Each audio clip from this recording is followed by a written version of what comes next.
बोलचाल में अपने ये बोलते हैं कि भाई सरकारी स्कूल में पढ़ाई नहीं होती, पढ़ाई नहीं होती। मैं मानता हूँ कि सरकारी स्कूल में पढ़ाई सरकार नहीं होने देती। पढ़ाने वाले जो शिक्षक होते हैं उनका मन होता है कि हम पढ़ाएं, लेकिन शिक्षकों को तो बना रखा है, डाकिया बना रखा है, पोषाहार हलवाई बना रखा है। क्या करना है भाई?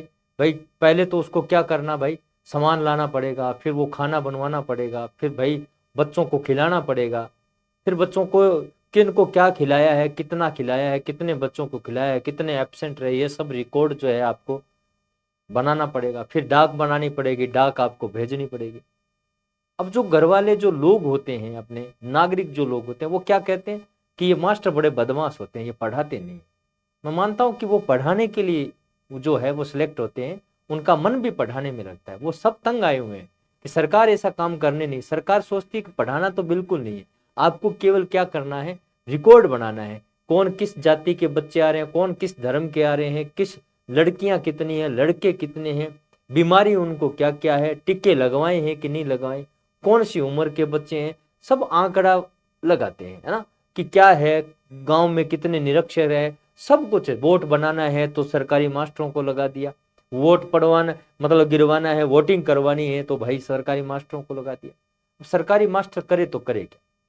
अब पहले तो उन सब बच्चों के लिए खाना बनाओ, क्या बनाना है वो भी तो रखना है ना, कितना लगा, कितने किलो बनाया, कितना बनाया, किसको कितना रुपया दिया, सब रिकॉर्ड जो है वो सरकार को भेजना पड़ता है।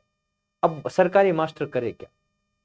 दोष किस पे आ जाता है? सरकारी मास्टरों पर, कि भाई सरकारी मास्टर जो बड़े बदमाश होते हैं ये बच्चों को पढ़ाते नहीं, ये तो सारा दिन मोबाइल चलाते। अरे मोबाइल चलाते नहीं है, स्कूल टाइम में मोबाइल में बच्चे वो शब्द सारा दिन क्या, कोई फाइल इधर भेजनी है, कोई रिकॉर्ड इधर भेजना है, सब कुछ आंकड़े वांकड़े सब क्या करते हैं, भेजते रहते हैं। सरकार को क्या चाहिए? आंकड़े चाहिए।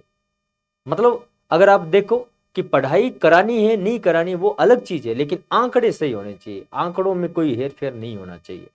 और तभी सरकार ने कहा है कि 8वीं तक फेल नहीं करना। अब 8वीं तक फेल नहीं करेगा, कम से कम बच्चा ये तो हो जाता है ना, 8वीं पास हो गया, उसके बाद पढ़े नहीं। अब तो 10वीं भी हो गई, मतलब नॉर्मल पढ़ाई हो गई। अपने को पहले क्या होता था कि 10वीं पास करने के लिए बड़ा जोर आता था, आजकल बच्चे 10वीं बड़े खेल खेल में ही क्या कर देते हैं, पास कर देते हैं, क्योंकि वो पढ़ाई का स्तर बिल्कुल ही गिरा दिया गया है ना। पढ़ाई का स्तर गिरा चुके हैं, है ना, पेपर वो पहले वाले नहीं आते हैं, पाठ्यक्रम भी बड़ा आसान बना दिया गया।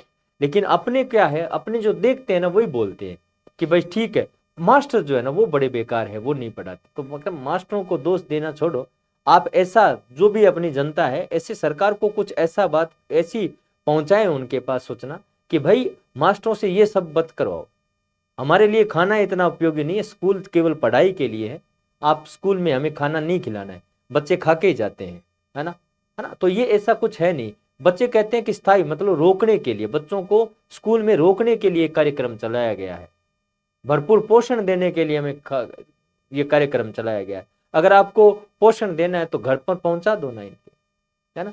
तो ये सरकार जो है ना वो अपनी योजनाओं के द्वारा मास्टरों को बदनाम भी कर रही है, और मास्टर बेचारे बदनाम भी हो रखे। सरकारी मास्टर बड़े बदमाश होते हैं, पढ़ाते नहीं, ऐसा है नहीं। धरातल पर जाकेंगे तो उसका उल्टा होगा कि मास्टरों को बेचारों को खाली छोड़ते ही नहीं, बस बहुत सारा काम होता है। और कई बार तो मैंने देखा है कि हमारे जो साथीगण हैं जो सरकारी लग चुके हैं, तो वो कहते हैं कि यार इतने तंग हो चुके हैं कि हमें लगता है कि यार सरकारी नौकरी छोड़ दें, हम तो कोई मजदूरी करने लग जाए, इससे तो अच्छा ही है। तो ऐसा भी होता है ना। तो सरकारी मास्टरों पर अकेले अकेला मतलब दोष देना नहीं है, अकेले दोषी नहीं है, पूरी जो दोषी है वो पूरी की पूरी क्या है, सरकार है।